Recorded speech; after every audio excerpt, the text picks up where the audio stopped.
Ladies and gentlemen, it is now time. The best there is, best there was, and the best there ever will be. And you know it. With a tear in my eye.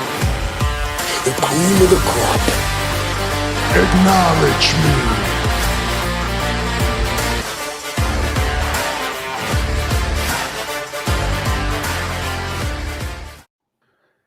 Episode 333 of Top Rope Nation. Ryan Drosty, Justin Joint, Jesse Velasquez.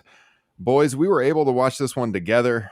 We laughed, we cried, we saw the end of one of the greatest careers in the history of professional wrestling last night with Sting at AEW Revolution. We're here to talk all about it. Justin Joint, how are you doing 24 hours later? Goddamn, I love professional wrestling. That was one hell of a show. I've been walking on cloud 9 ever since last night. Just in a that show just carried me into Monday with a good mood and a smile on my face. And I can't think of a wrestling show that has done that in years. So excited to talk about this with you boys. Absolutely. Jesse, you were down here in Iowa. You watched the show. We're all here at my house last night. You're back up in the Twin Cities now. Had a safe drive back, luckily. How are you doing tonight? A little fatigued, I think, is just because of the circumstances of the last 48 hours is not my norm. Staying up till 1 a.m, drinking a little bit more than I'm used to. So I'm starting to feel those effects of it. But I'm going to echo the same sentiments as Justin Joint. Wow, I think is the only word I can use to describe last night's show. But once we get into grades and stuff, I can elaborate further. Yeah, that was incredible. I mean, what can we say other than when you come down to Iowa, it's like hitting the road in the 80s in the pro wrestling industry, man. It's going to take you a couple days to recover. Yeah, we got to the Flying Elbow. That was a great time. All hung out, hit the local brewery on Sunday, then watched the show together. Great to see you as always. We'll be doing this again real soon. And yeah, I can't think of a bunch of guys that I would have rather taken in this show with. You know, Justin Joint, a little stinger from way back, just like myself. Jesse, have become a good friend, and you know, you're so knowledgeable about the history of wrestling too. And I think just as people who appreciate the history of wrestling, I don't know that we've ever seen a better send-off to a wrestler in this industry ever. I mean, I think WWE gave Ric Flair a great one, and then he shit all over that when he needed some money. So I can't go to Ric Flair. I mean, that would have been up there, but that was ruined. And, you know, there's probably some examples that aren't coming to the top of my mind right now. But as far as modern wrestling goes, or in like the last couple of decades, they did it perfectly. I think that the love for Tony Khan has for Sting came across, you know, in the post show, and certainly at the scrum when they were up there together, and he wanted to do right by this guy. And thankfully, because, you know, when they actually got Sting in WWE, we've talked about it many times on the show over the years, that run was not at all what we wanted. And he deserved much better. We didn't think we'd ever see this guy in the ring again.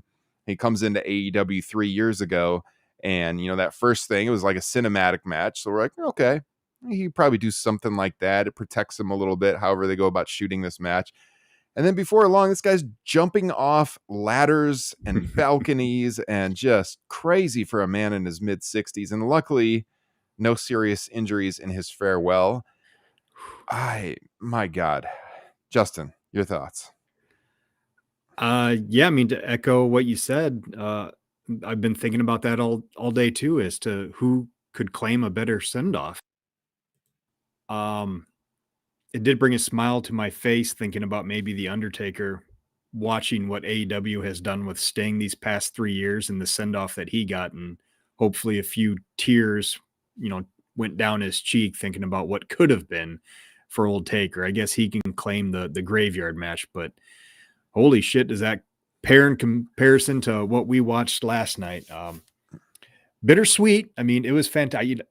Stupid me. Thank God I don't have the pencil and I'm writing the book, because in the preview show I said the Young Bucks should win.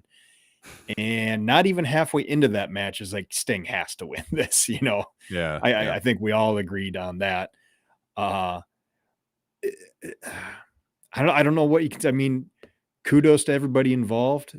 They did something that I will never forget about. I mean, that's a match I will never forget, you know. I said bittersweet because that Sting was kind of my last connection to my youth, you know, watching wrestling. You know, there's really nobody left. He was the last one that, and you know, I kind of felt like a kid again watching that match last night. Especially Darby, who almost had me like watching through my fingers, just scared to death of what that guy was going to do. And holy crap, did he deliver? So yeah, I'm at a little bit of a loss of words about what we witnessed last night. Is it weird to say, and like Tony hinted at this too, that he was trying to get him to stay on through All In? I'm sure he would have liked it, you know, just for the ticket sales aspect, but just another marquee show at Wembley Stadium with Sting on it again. Is it weird to say that a guy who's going to be turning 65 here in a couple of weeks feels like he has more left in the tank? I mean, it's just like he looked crazy. like he could. He looked like he could keep going last night after the match. He was still a ball of energy, which I'm sure that was probably adrenaline that he's never really felt before, considering it was his last match. Yeah. Jesse, your take right off the top here. This is a guy who's been eligible for ARP for a decade, and he's moving around like a guy probably 5 years younger than that. It's the whole opening sequence as soon as Darby hit the ring and they go to Sting in the movie theater and rolling through his beginning days. They even showed him with the Dingo Warrior, I believe, in the UWF, and obviously they couldn't really touch on much of the WWE, or sorry, the WCW stuff because of the licensing. Yet you got to see the stuff with Muta. You got a couple of things in WCW, the New Japan stuff. I think they got to show his match with Ric Flair at the very end for a brief moment, and then they got to just go through the AEW stuff and what he's done over the last 3.5 years. And I actually remember being a little bit critical of him the first year and some change. I was one of those that was just like, why are we kind of following a WWE's footsteps and having a legend pin younger talent? And I'm now realizing that I think that this was all the right decision. And I think Tony did this just because exactly what Justin said. It's what the WWE did to him with the WrestleMania 31 stuff, the Seth Rollins match. It just wasn't the proper way to treat a legend. And he went out with an absolute bang last night. Got to see his sons as well cosplay a couple of his characters. I know one's a little bit controversial, which we'll get into a little bit here in a moment. But all of it was just amazing, and I don't think you could have put together better opponents in All Elite Wrestling than Matthew and Nicholas Jackson because of the antagonists that they play, and they did a tremendous job last night as well on top of what Darby and Sting did. You know, and it was great because I was a little concerned because a lot of times when you have, you know, when you've built a personal hot feud, that these matches will start off slow. But this, like, I mean, before the bell even rang, Darby was flying through the ropes, you know, hitting both of them. And it was just intense and go from the start. And, you know, the interesting thing about me thinking that the Young Bucks should go over and being very wrong about that is that not only did they not go over, but just like through this entire run, you know, they booked Sting like a monster. You know, he kicked out at one of the EVP trigger. He no-sold the double super kicks. I mean, they just made him look like a Superman. And I guarantee that was not Sting's choice. I guarantee that was Tony saying, nope, this is the way you're going out. You know, which I maybe would feel a little bit different about it if maybe it was like a one-on-one match. But Darby's been getting the rub from Sting these past 3 years. And so you do actually have somebody coming out of this Sting rung looking all that much better for it. Yeah, no, absolutely. I think great points. I think Sting's a super generous guy. I mean, as far as legends go, one of the most giving. I think we've heard all these stories coming out, you know, what it's been like working with him over the last few years. I think if it was up to him, he would have lost. And he kind of hinted at that in the post-show scrum. You know, like Tony was very insistent on how this was going to go. He did handpick the Bucks. That Sting wanted the Bucks to be who he wrestled in this match. and great choice there. It made him look great.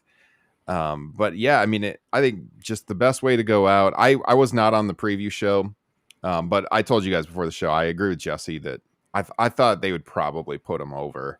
And then, I think this is going to add to, their television in the next couple of weeks with having this tournament, and the March Madness tie into with TNT and TBS is also great.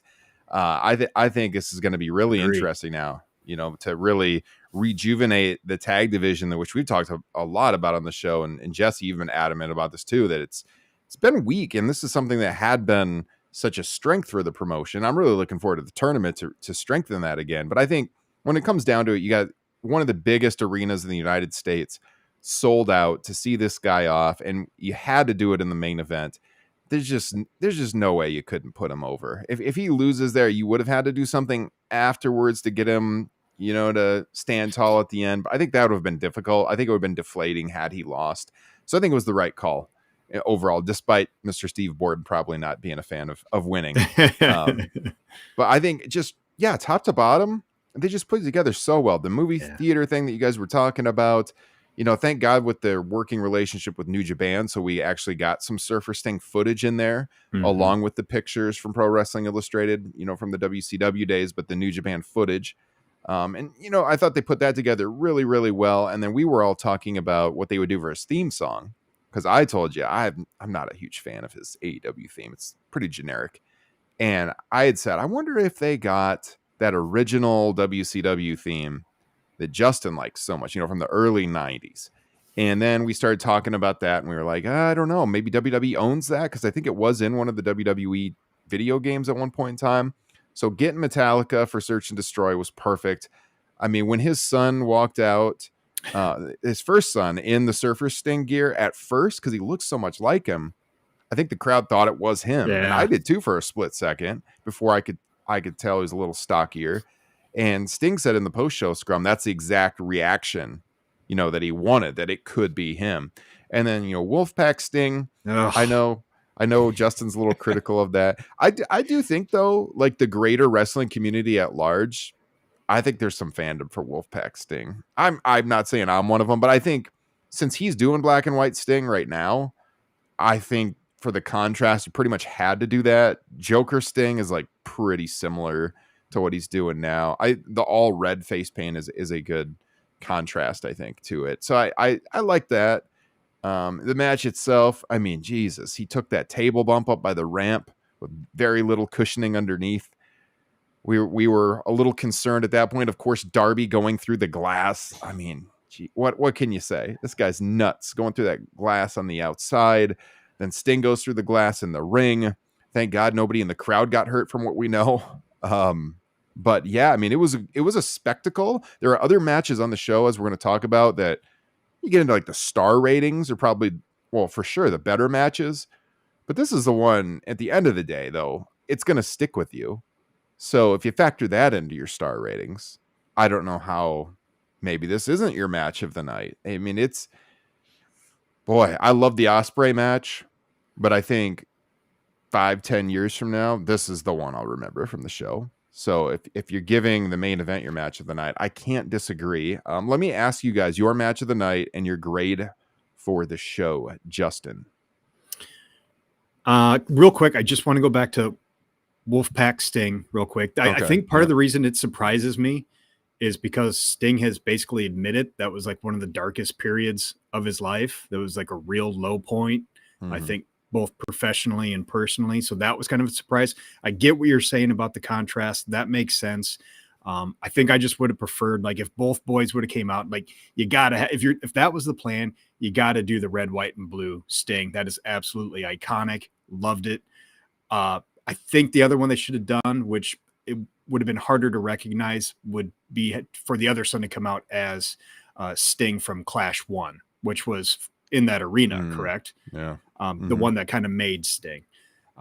But having said that, grade for the show, easy A.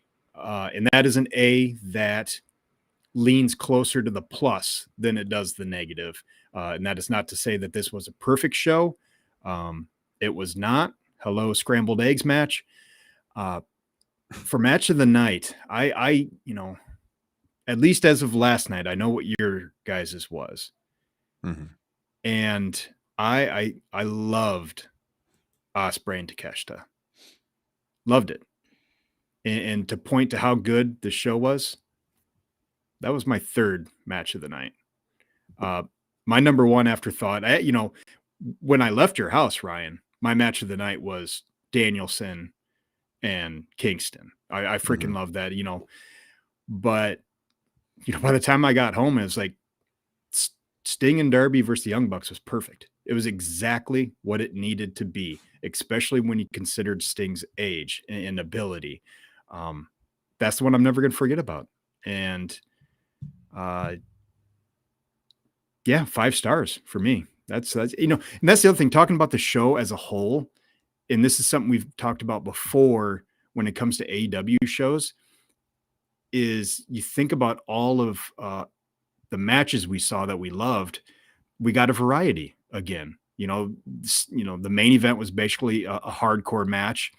The Ospreay and Takeshita was a hard-hitting, athletic, New Japan style match. And then you talk about Kingston and Danielson was this, the third in the trilogy, a technical masterpiece in my mind, working the limbs, just all about the story. And I love that, diversity that you get on an AEW card. Yeah. I mean, those three are definitely, I think, the top 3 of the night. Okay, Jesse, your match of the night, your grade. Where do we go? So, don't really talk about this much, but using pro wrestling as an escape from reality. And this show last night did so many things on so many levels. And Justin Joint himself said he fucking loves pro wrestling. And this is exactly why. We have times in our lives where we struggle. And what's been all reliable for us since our childhood, it's been pro wrestling. When you get something like this, how can anyone not find something on this show that they loved? There was, like Justin said, a buffet. I had that written in my notes. I said there are 4 matches I could easily go back and watch right now with the replay value. The only one you guys didn't mention was FTR and Claudio Moxley for me. I think on that fringe, you have the triple threat. You have Orange Cassidy and Roderick Strong. Yes, also. I'd put that in a top 5. I loved that match. Yeah, I would definitely put those 2 kind of on a fringe. You have to go back and rewatch, but Danielson Eddie was, from a storytelling perspective, I think was the best of the night there. You had Darby Sting. That's going to be the moment everyone's going to remember. And then for me, we'll get into it later on Ospreay and Takeshita. Like, looking at that crowd last night and how they reacted to that match before the Bucks and Darby and Sting, they were just in total awe. They could not believe what they were seeing. And I've been following Ospreay since late 2017, early 2018. I know what he's about. I've been really following Takeshita over the last year. I know what he's about. So America just got to see, I think, a new wave of professional wrestling that is extremely exciting. And it's something that you really can't put on display every week just for the fear of the shine wearing off of it, I suppose. But yeah, easy A for me, just for all the reasons that I listed. I also didn't ask you, are you guys having anything on the glass tonight? I am. Because of how much joy that show gave me, I cracked open my second to last Ghost in the Machine to celebrate the stinger. New Parish Brewing IPA. Now I only have one left. Jesse, did you do it? Did you make it 3 nights in a row? Yeah, a whole off tonight. I looked for that Ghost in the Machine. By the way, I went to Happy's, folks. The famous liquor store, yes. I most certainly did. Last night I had a Hit the Double. That was on brand from the TRN Classics from Tuesday night. Tremendous double IPA. I can't remember where it was from. No, I am not drinking, unfortunately. I'll probably be having one next Monday night, and then I'll be back on my regularly scheduled programming from a drinking perspective the week of the 21st. All right. Well, I got a gin and tonic. I took the gin that I was telling Justin about last night. The Botanist, my sister.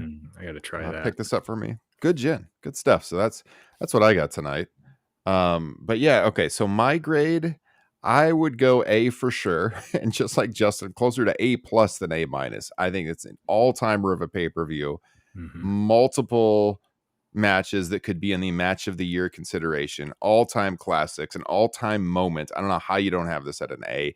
In fact, it might be the greatest AEW pay-per-view of all time. I was looking at the ratings right now on Cage Match just to see the aggregate, and all of their events, and still the celebration for Brody Lee is still number one. I don't think that will ever change. But then you get into All Out 21, which we were at, and then it's Revolution 2024 right now in the voting, and they're within like shouting distance, like 0.13 apart. Revolution 23 is then down the list, then All Out 23, then Forbidden Door. So a bunch of shows we were at. And, while I love to call out the fact that I was at All Out 21, and it was a great night, and I had so much fun that weekend, I got to put this show over it. I've been thinking about this all day. I think this was a better pay-per-view. That one had the moments, but, when you go, because of the surprising debuts and stuff, when you go match to match, I don't think this has been topped. I think this is I think this is the best one. I think it's the best show the company's ever put on pay-per-view. Tony was adamant about that in the scrum. He always says stuff like that, but I think in this case, it's absolutely true. We put up the Twitter poll as we always do. I'll share that. You're always going to have your trolls, but we had 267 votes since last night, and like about 66% gave it an A, and then like 21% a B. Anything else is just trolling. I mean, if you think this was a C or a D, F show, you should probably turn in your wrestling fan card at this point. So, I mean, I don't know how you can give anything but an A, to be honest. If you're hypercritical, you could say A minus. But, dude, it doesn't get much better than last night. Who would find that pay-per-view average? I know, C is average. I mean, I don't know how you could possibly. It's just trolls that, they don't like wrestling. They stand for corporations. That's the only explanation. Yeah, I had to think about this too last night with the moments from All Out 21, the moment of Sting's retirement and the way that he went out. Trumps an Adam Cole and a Bryan Danielson debut any day of the week. Ooh. I'm sorry, it does. And I'm kind of critical of Steve Borden, and still, this guy's been around for 35 plus years. They gave him a great send off. I get Danielson, especially that debut and how huge that was. You guys were there for that. But then you go through, and I think you guys talked about it last night with me with Full Gear 21, which I said was the best in-ring card. Yeah, this one is better because there was 3 top-end matches at Full Gear 21. This one had, like I said, anywhere from 4 to 5. And you could even I like the triple threat match more than other people did too. I think like Revolution 22 also top to bottom was a hell of a card. Last year's show was too. And those are all in the running. I mean, All Out 21 had the match of the year, the tag team cage match. So it's got that going for it. But like, right now, I would not be surprised if one of these matches wins match of the year, and there's multiple that are going to be in consideration. Yeah. So, I mean, yeah, it's top to bottom. I think this is for moments. Yes, you're right, Jesse. Sting's retirement is the moment that above all, above debuts, Punk's return. Okay. Yes, that was big, obviously. But when it comes to high end matches, then, I mean, I think it's way ahead of All Out 21. So you guys can let us know what you think in the chat. If you are joining us live, like our friend Brandon. Yeah. WWE trolls. He's right. Definitely an A. There's no way this was anything but an A. So yeah, just some hardcore trolling, I would say. So yeah, that's it. You guys got anything else you want to say about Sting? Do you want me to tease what we got in the works related to Sting? Yeah, let's tease him a little bit. All right. Well, we are going to do a draft very soon on Sting's best matches. We'd originally planned to do it before last night, and we didn't have it in the schedule. Just couldn't work it in. So we're thinking we're going to do it around the anniversary of Clash 1 here towards the end of the month. That'll be our tie-in. But yeah, Sting's greatest matches, fantasy draft. We'll try to get a good guest, with us for that one. That should be a hell of a lot of fun. So we're definitely not done talking about Mr. Steve Borden this month. I got to say, I think it's a lucky break we didn't do it before this show, because that match is getting drafted, and I think it's going to get drafted pretty high too. Yeah, absolutely. One. I was thinking about that. I mean, obviously, like, he's had better physical performances, athletic performances, but like, if you're just talking about storytelling and emotion, you're going to be hard pressed to find a better one than last night. Oh, Yeah. Yeah.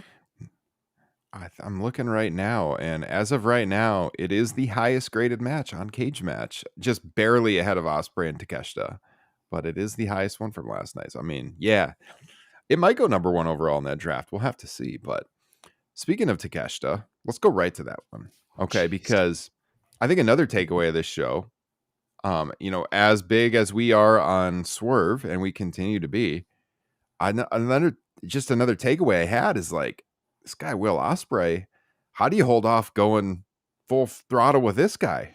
And this is a good problem to have.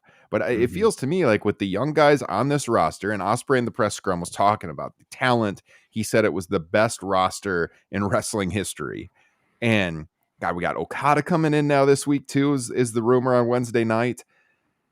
Jesus, man, like we all want to see Swerve hold the title, and I'm sure he will. And I think Ospreay probably is going to get that big moment at All In when they go overseas. But Jesus, they got some options now. They have some great. This crowd went crazy for him. It's a hardcore audience, but man, the guy has everything. Jesse, I mean, we've all been big fans of Ospreay.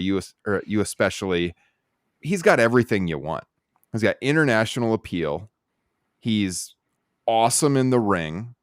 He's good on promos, relatable on promos. He's quotable, like the shirt you just ordered. He's got a great theme song. It's just, he has every single thing you would want. And, Swerve has all those things too. So it's just like, how do you decide? It's got to be both of those guys. I feel like I want to see both of them be world champion this year.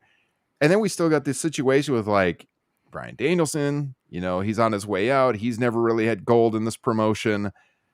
What a roster. But that match last night, I watched it again this afternoon, and some of the moves in that match, like that backbreaker across the turnbuckle where he got injured on it. I don't think I've ever seen anything like that before. The way they laid the forearms into each other in this match looked so real. Jesse, let me throw it to you first. Your thoughts. I couldn't keep up. It's really, really hard to keep up with a Will Ospreay match, especially if you've been following the guy's career. I mean, I got like a page and a half full of notes, and I'm not even going to go into any of them, to be honest with you. I'll go into like a half of one because, yeah, like I said in the opening, that crowd was almost, they were a combination of on their feet and breathless at times. Like they couldn't comprehend what in the world they were just watching. You could hear even Tony Schiavone's voice crackling on occasion, just going, what in the world am I watching right now? I've never seen anything like this. Don Callis was kind of bringing things into perspective too. I actually thought he did a really good job on commentary, which really surprises me from him. I think the one thing where my eyes almost popped out of my head was when Ospreay went for a Stormbreaker, got countered into like this corkscrew pile driver where he landed on the top of his shoulder blades. Takeshita immediately picks him up into a wheelbarrow German suplex, releases it. Ospreay gets up, hits a hidden blade. Takeshita gets up at 1. Crowd is losing their shit. You then have a lariat that twists Ospreay about 3/4 of the way in the air. Couple seconds later, he goes for a flying knee, and then Ospreay catches him and lands a Styles Clash of all things for a 2 count. Crowd's just losing their mind. I mean, that was just 10% of what you saw in that match last night. I can't glow anymore about it, so I'm going to stop. Takeshita, like I've said for like the last year, dude is incredible. Now you got to get him away from Don Callis and figure out some sort of program for him, either there or Justin's idea, which I love a lot. Send him over to New Japan for an excursion. You're not going to miss him on AEW TV. just because of what's coming in. Let him grow over there, come back, give him a renewed focus with a different either mouthpiece or something along those lines. And let's see if we can get him in that main event picture, because let's face it, he earned it last night. He looked fantastic. Enough said. Both of these guys got to get away from Callis. You said it last night. You don't mind Fletcher being with Callis, but man, they got to get Ospreay away from him too. He clearly doesn't need him. There's no reason. If anything, I think the association with Callis would drag down Ospreay, despite him being a can't miss talent. Justin, your thoughts? Yeah, I loved the match. I don't think I'm quite as high on Ospreay as you guys. There is a little bit when it comes to his matches. Just for me personally, and believe me, I am by no means a hater of Ospreay like you will see online, but there are occasions where it's a little bit of diminishing returns where, you know, he's so hard hitting with a lot of his stuff and he bumps so good that it just comes a point in the match where it's like, has anything that happened before meant anything? Because I just feel like we're doing the same thing over and over again here. Now, having said that, you know, talking out the side of my mouth here, I still love the match. I gasped multiple times. I do find it a little weird. And part of the reason why I would grade Danielson in Kingston higher is because it was more storyline oriented, not talking just about, you know, coming into the match, but the match itself was very, very storyline driven, and it was earned. Whereas Ospreay and Takeshita, they worked a main event match. Like that felt like it should have been the blow off to some huge feud, but it was just Ospreay's like official AEW debut. So like how hard they went just didn't fully feel earned to me. And this is all in retrospect, by the way, the more I've thought about the card in the match, because in the moment, I think I was just as sucked into it as you guys. But yeah, just an absolute embarrassment of riches for Tony Khan right now. The thing with Ospreay, man, and me and Jesse talked about this on the preview show, is when it comes to his promos and stuff, I don't have a lot of exposure, and I've been kind of stunned as to how confident he is in his delivery. And when you combine that with his in-ring work, when it comes to the AEW World Championship, he feels inevitable. Mm-hmm. Yeah, I remember seeing those promos, I think last summer, and saying on the pod that he comes across to me like an MMA fighter, like very believable, not too scripted. That's what I like about his promos. You, Jesse? Yeah, I would definitely agree. I'm going to add something real fast and I'll let you finish. I made this mention today on Twitter because they just mentioned, someone said something about Ospreay, and I said, you're going to have to see an AEW Dynamite Ospreay and a pay-per-view Ospreay. You can't water this guy down. You almost have to treat him like a special attraction. Or, as he even said in the scrum, you have to let him get acclimated with American television and let the fans draw into who he is as a character, because we all know what in the world he can do in the ring. So now it's about doing this in front of American audience, as opposed to, as he was saying, shouting into a microphone and just like post-match New Japan promos, as well as the backstage stuff. This is such a different presentation, so he has to rein this in. This is completely new to him, and he even said it himself. Criticize me if you need to, because this is all foreign to me. Mm-hmm.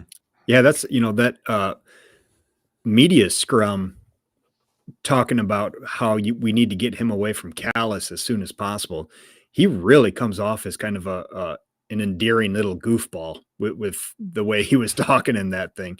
You know, you contradicted the ways that he was talking about acclimating himself, and then he got into his family, but then he, you know, talking about how he comes off as MMA. I think they're talking about the Tiger Driver 91, how like that's a dangerous move, but I'm a dangerous man. I'm not going to stop doing certain moves just because I'm here now. And that was just really good stuff on his part. Something else I'd say about him when I was listing off the things that he has, it's everything you would want, for a world champion. I think another thing that I didn't mention, especially in this day and age, is that, and I've talked about this with WWE, it's like they book for the social media moments.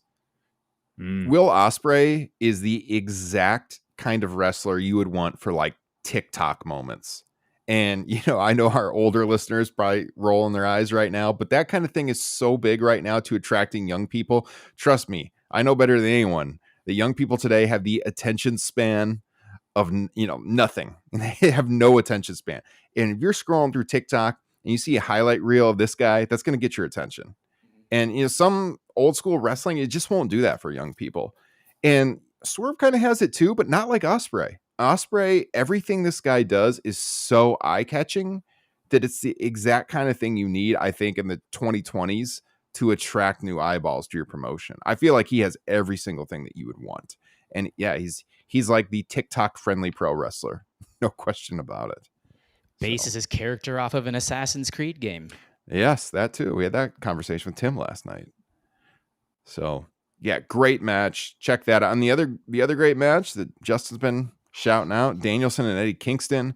I missed the pre-match thing that you guys were talking about because of the children in the house. And then also they did post-match stuff that's out there on social media.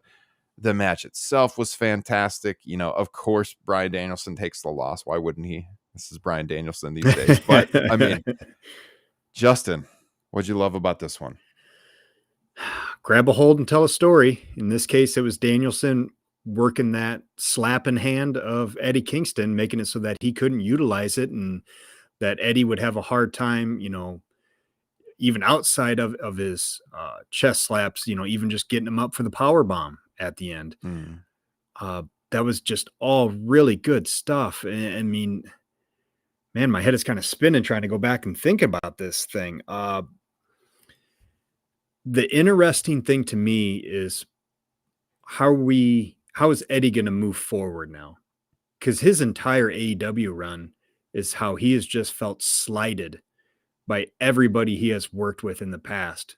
And he has basically just gotten all of their respects, in the past 3 years, 4 years. I mean, everybody but Punk, but who needs his respect? And now, Danielson gave him his honor, he shook his hand. And so where does Eddie go from here now that he's like truly established himself? I think that's going to make for some interesting character work. Yeah. Jesse, you got anything on this one you wanted to hit? So this is the only one that I really want to go back and rewatch. I only so far have rewatched Ospreay Takeshita, but as soon as we're done here tonight, I am rewatching this one because, like I said, that the pre-fight interview was incredible. Mm-hmm. Lexi speaking for Bryan Danielson, Renee speaking for Eddie Kingston, the music hitting. Justin mentioned that with Bret Hart's promo at In Your House Final Four. As soon as he got done, music hits, walks to the ring, boom. Just felt like a big fight feel.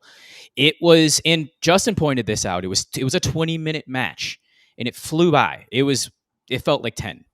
They did an incredible job telling a story. I think from a storytelling perspective, this is the match of the night. I'm going to have to go back and watch it and really make my stamp upon it. But the Danielson promo as well afterwards, which I think you can find anywhere. You should go out of your way to see it, where he gave Eddie his respect and just kind of chuckled, dropped the F-bomb a handful of times and just said, this guy earned my respect. And he kind of did his, oh shucks, I'm laughing in a promo style again, but it works for Bryan Danielson. Mm-hmm.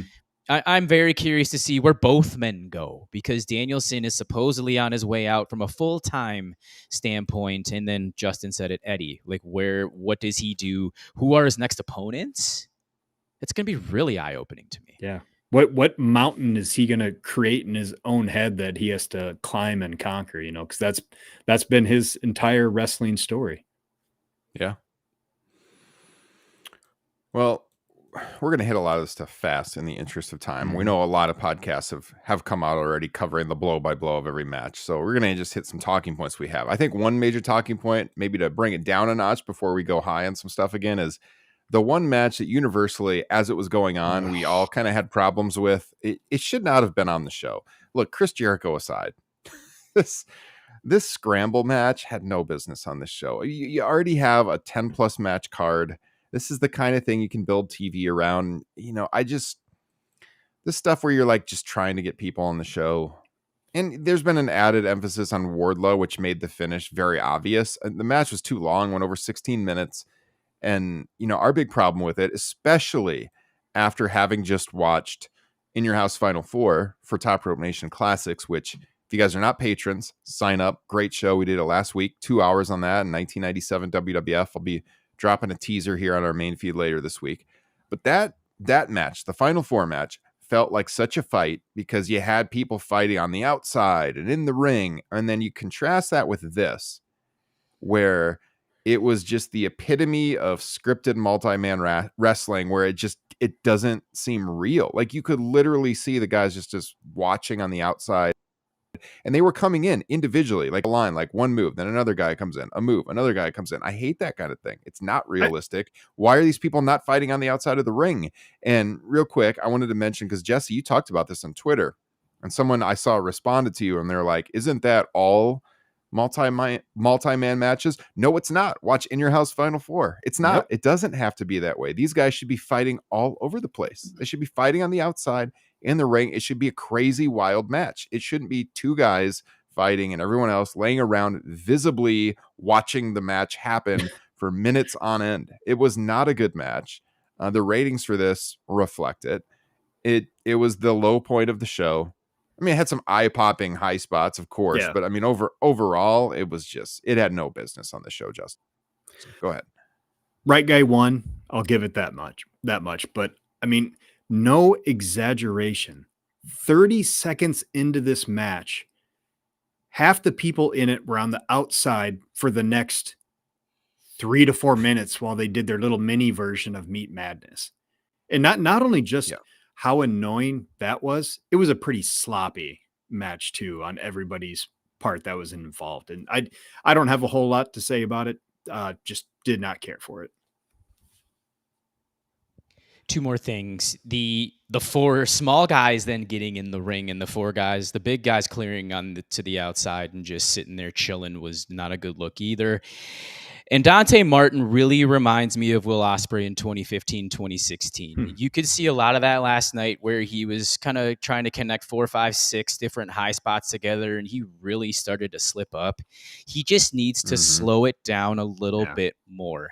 This is something that Dustin Rhodes, I know, has talked about quite a bit, where it looks like he's moving quickly, but he says he's moving a little bit slower just so he can tell that story and look a little bit more graceful, so stuff like that doesn't happen. So that's just one observation I had for that match. The rest of it was just, like you said, they were looking, they were waiting, they were almost like peeking over the apron, waiting for the spot to happen and then getting in the ring, and it just was Chris Jericho was peeking over the apron. Chris Jericho was peeking over the apron on the right-hand side of the screen for minutes, just crouched down. You could see his eyes peeking over the apron from one of the cameras, just watching and watching and watching. It was so hokey. I agree with Justin. Right guy won, clearly, but they could have cut this one and been totally fine. So I don't have much else on that. I will say, and you guys talked about on the preview show last week, Orange Cassidy fatigue that some people have talked about online. And I don't really feel that either. To your point, Justin, I know you said that you don't really feel that. He has had a lot of exposure, and he's been one of the guys, especially last year, carrying the promotion week to week. So I guess I can understand if people are saying that. I don't feel it, but I do think it was the right decision to put Roddy Strong over. As for, as cringeworthy as the Adam stuff was, and we talked a lot about it on the show, bell to bell, this guy is still excellent. And he came across to me last night like, 7, 8 years ago when he was one of the top workers in the industry. And so you like to see that. I had no problem with him winning the international title, which has become kind of that workhorse title. So I thought this was a really good one too. I mean, not in the top 3, but a very, very strong match. If this happened on weekly television, people have been raving about it. Must see match. Justin. Yeah. Sub 13-minute match. It felt like it was longer in a good way, not like it dragged, but just in fact, like it felt epic in a kind of a smaller way. hopefully this does something for Undisputed Kingdom. They're in desperate need of some sort of injection of interest. So hopefully Roddy Strong can keep that going. But these two are a match made in heaven with the way that Orange sells, and Roddy is just relentless with going after somebody's back. And, Orange coming in with all the tape on his ribs and back just added to the entire aura of the match. Jesse. Yeah, very, very physical Roddy Strong, something we haven't seen. We saw quite a bit of it in NXT as well, but I mean, if you watched his Ring of Honor stuff, you're like, yep, this is the Roddy Strong I remember. I'm psyched. Again, maybe he becomes the workhorse guy and defends it either every week or every other week. We would love to see that. I think this is going to be the start of something for the Undisputed Kingdom, only because there's a certain someone that's going to be making his appearance here in the next month or two to kind of uplift this faction, in my humble opinion. It's great that they're able to take a step back because of all the things that have taken the forefront. We just talked about it. Sting, Will Ospreay, Bryan Danielson, Eddie Kingston. I mean, there's so much, and we haven't even talked about the triple threat yet, which I'm sure we're going to get into. So there you go. Yeah. So Kyle O'Reilly making his return, conflicted. He's not going to be a member of Undisputed, or from what we're hearing, at least he's not going to be part of this. But we'll see. But it was nice to see him back. That was a nice surprise. Crowd pop. It doesn't look like he slept since he was injured. That is true. It's very true. We were commenting on that watching. But yeah, strong match. Now, some people were kind of down on the women's match. I think the rating on this is way too low on Cage Match. Now, yeah, it wasn't up to like some of these other bouts we're talking about. I thought the presentation of it was very good. The Mariah May thing when she came out, like the old Toni Storm, tricked you at first. I mean, I've seen some of the side-by-side pictures. It's crazy how much they look alike. That was a nice touch.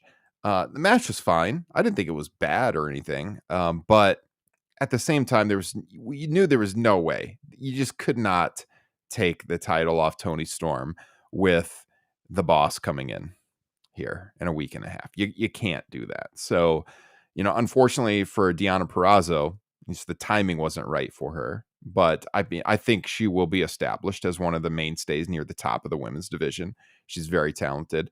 And I thought the match was fine. I didn't have any digs at it or anything. Justin, you? Yeah, actually, you kind of said everything I would have said. It just felt like we're kind of just going through the motions until we can get to Mercedes right now. Mm-hmm. I enjoyed the chain wrestling in the first 5 minutes between the two. I was paying attention probably more than anybody in the arena was, I think, just because they had just seen BCC and FTR go at it, which I'm sure we're just going to touch on in a minute. No, I thought this is a very good women's match. And yeah, poor anybody who debuts and gets thrown into a world title match. They're like, for the century. That's probably going to change soon, but hey, I mean, no, Tony should hold the title. I think it's going to be a really, really fun program once Mercedes arrives. Yeah. Let's talk about the tag. Blackpool Combat Club and NFTR. Another very strong match. They won almost 22 minutes. Blackpool Combat Club gets the victory. Justin, thoughts on this one? I hate to keep going back to time, for these matches, but it's the same thing where it's like kind of the inverse of Orange and Roddy Strong, where I was kind of surprised at how long this match was because it felt like it went so much quicker. I mean, you just have four of the absolute best at what they do in the ring at the same time. They had a match prior that they could build off of. Dax just can't help himself, but I loved it regardless with his little homage to Bret Hart, which I believe you guys watched at Flying Elbow, the WrestleMania 13 match. So quite the coincidence. We did. Yes, Jesse. That was a fun time. Was it not? I love that we were the only people watching the match, and we were telling the employees they should get a mandatory break. Yeah. You guys get off the clock to watch this masterpiece on your TVs right now. Multiple TVs in this little bar, but yeah. No, Justin hit it. Yeah, it flew by. It flew by. And to Justin's point, sorry to interrupt you, but I know you talked about on the preview show that, you're a little worried about, how many of these matches looked on paper like they would go a long time, and the card was getting really long. But to your point, it flew by. So, I mean, I understand that trepidation going in for sure. But man, yeah, this one over 20 minutes did not feel like it. 4 consummate Jesse. professionals. Claudio looked damn good. I was loving a lot of his offense, the European uppercuts per usual, the selling from FTR, which has been their staple for the last 10 years. Yeah. And now with this edition of the AEW Tag Team Tournament, which, I mean, I stole the idea from March Madness, so I'm going to say Tony Khan stole the idea from me. It's going to be definitely a very fun tournament to watch. And what do they do with the trios?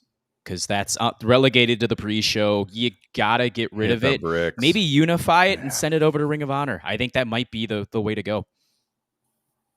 Yeah, they got to get rid. It's just diluting the tag. We've said this for 100%. a long time on the show. Just dilutes the tag division. You don't need it. So, now Christian and Daniel Garcia, we almost had it because we were talking before the show what's going to open, and I think we all kind of Bryan might open. Well, that was the second match. Christian and Garcia opened, and they got about 17 minutes. Had a pretty good match. Again, not on the level of some of these other ones. Justin, you're a big Christian mark on this show. Yeah, love Christian with all my heart and soul, to rip off somebody else's gimmick. Yeah, I mean, this is just one of those matches which was solid and was just hurt because of, outside of our love of Christian, a kind of a boring and paint by numbers outcome. I thought that since it was opening, maybe we would get a Adam Copeland appearance to help Daniel Garcia win. That didn't happen. And so the match just kind of got lost in the shuffle of everything that came after it, which, no fault of its own. It just, I don't know. No Adam Copeland on this show, which, on a show where they seemed like they were trying to get everyone on there with that stupid scramble match. And he lives in North Carolina. He actually lives in North Carolina, and no appearance from Mr. Copeland. So, Jesse, you have any thoughts on this one? He did manage to sneak into the Sting movie theater presentation. I mean, that's the only sighting of Adam Copeland that we saw. Yeah. I got to go back and listen to the preview show now, because I think I said Christian Cage and Daniel Garcia was going to open. Oh, did you? Nice. I believe I did. I'm going to go listen back to it, send it to you to confirm. This completely got lost in the shuffle. It was just unfortunate circumstances. I wanted Daniel Garcia to win this championship, just to see maybe, if not necessarily put the TNT title on an equal playing field as the international, but kind of let Daniel Garcia do what Roddy Strong's about to do and just go wrestle people, look great doing it, and put on good performances, because that's what the AEW is right now, is the alternative to the other promotion. They're the ones that are putting on the quality wrestling from an in-ring product standpoint and doing something different what the other side's not. It does kind of feel, though, like the TNT championship has kind of become the, superstar championship, not really the work rate championship. Mm-hmm. Yeah. So, hindsight, being 2020, it does kind of make sense that Garcia would lose this one, because it just feels like we're heading towards an eventual Adam Copeland win for this title. Yeah. Or, God willing, Danielson, even though, they already fought back in the fall. Yeah, Copeland can become a 2-time TNT champion. Already had his little reign, didn't he? Yeah. Yeah, I believe you, Jesse, that you predicted this would be number one. You don't have to timestamp me. No. You're a smart guy. Sounds fishy. I'll still go back and listen anyway. Sounds we were talking. fishy Was to that? me. It might have been on the car down the Flying Elbow with Jay and Tim. I can't remember, but we were definitely had a conversation about this, and I know I said Kingston and Bryan maybe would be it, but yeah, I was close, but I think this is fine for the opener. Now, man, that world title match to follow Ospreay and Takeshita. Now, we thought for sure the women would come in the final three, and Jesse, you remarked when we were watching, oh my, those big three matches are going to come right in a row, and The world title match was excellent.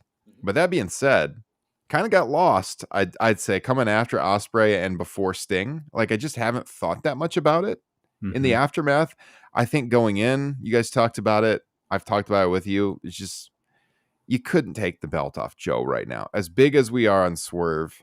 And, you know, they had a couple of moments where maybe they got you to bite that he was going to win it.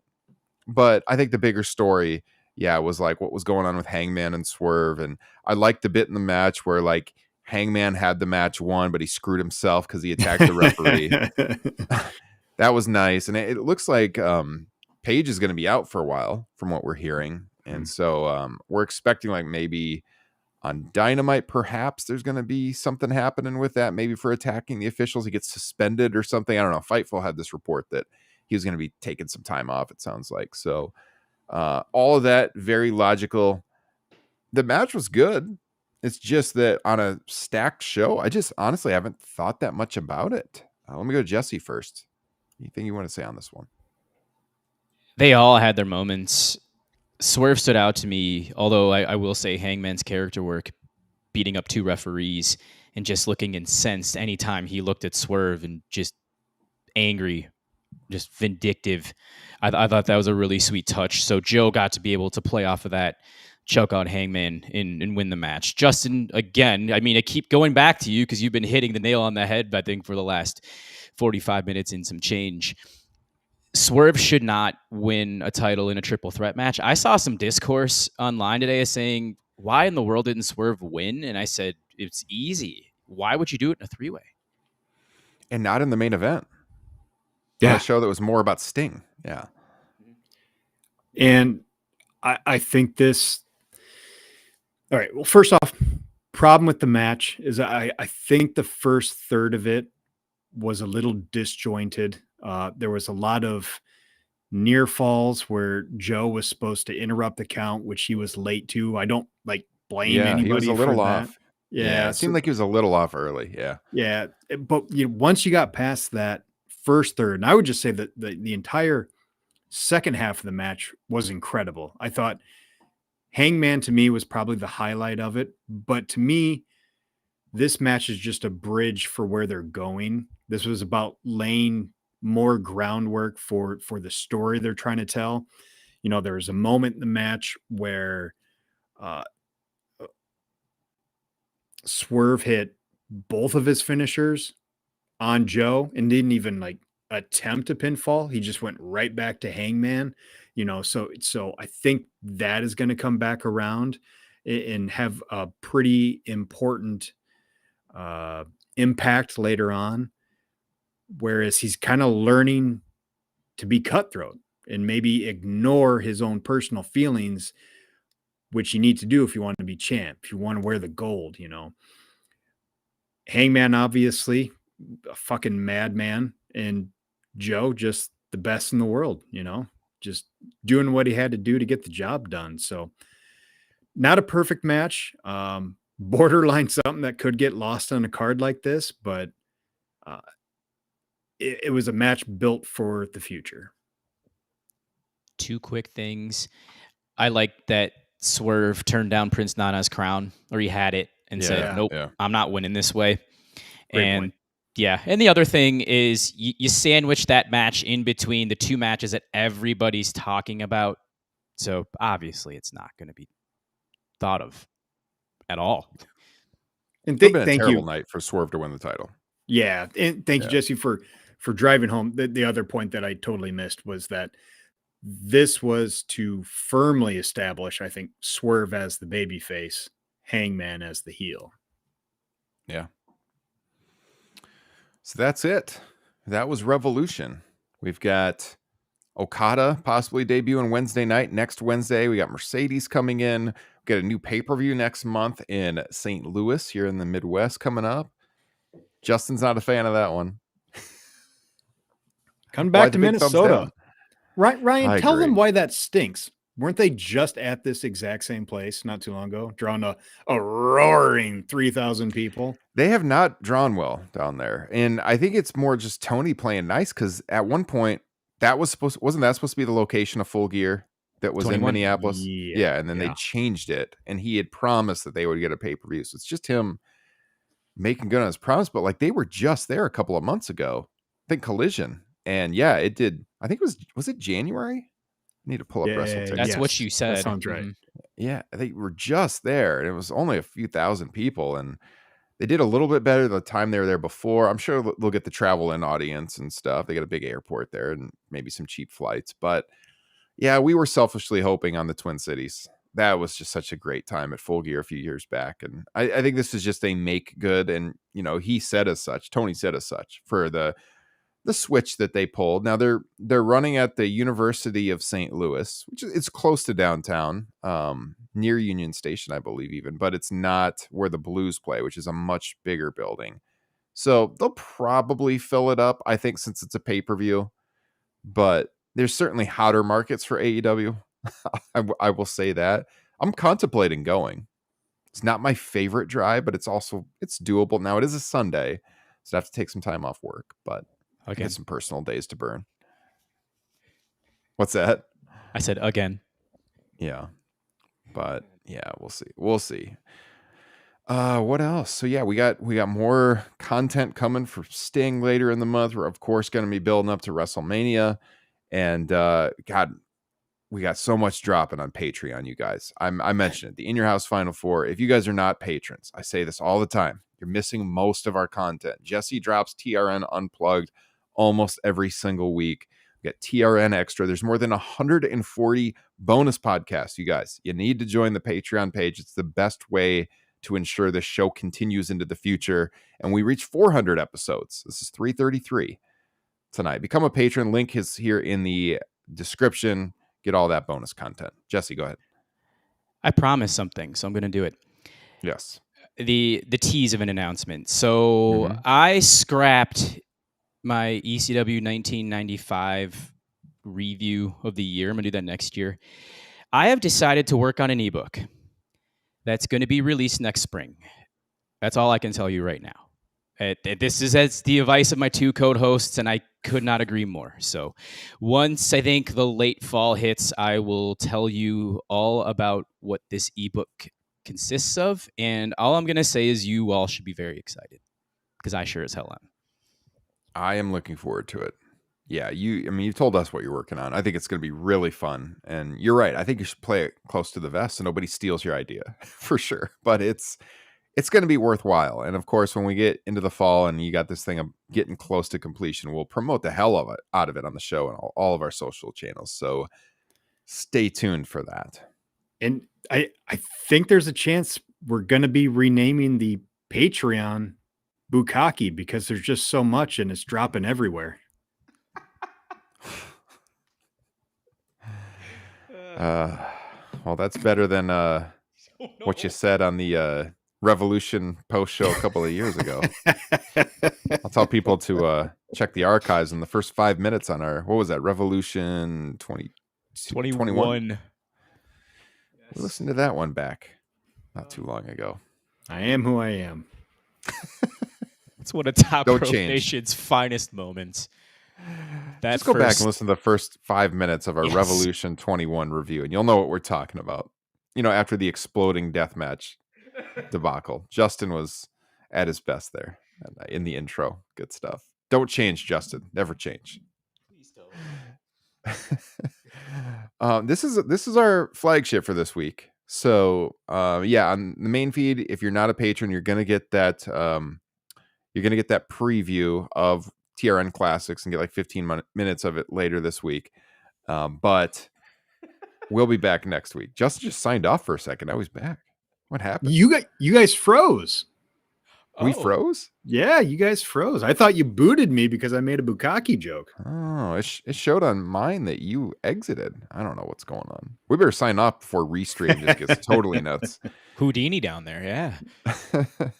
Guys, subscribe on all the major podcasting platforms as well. Word of mouth is huge. We really, really appreciate all of you that have helped this podcast grow. Join the Facebook group, but really word of mouth is the best way. You know, it works way better than taking out ads or anything like that. All of you listening have friends that like pro wrestling. Tell them to check out our podcast. We'd appreciate that. Tell them to subscribe to the YouTube channel or on Apple or Spotify, wherever they get those podcasts. And if you like what you hear, you can get more content over on Patreon. So that's all I got. Unless you guys have anything else, I think we're going to hit the road. It has been episode 333 of Top Rope Nation. Have a great week. We'll talk to you guys again very soon. Take care. That was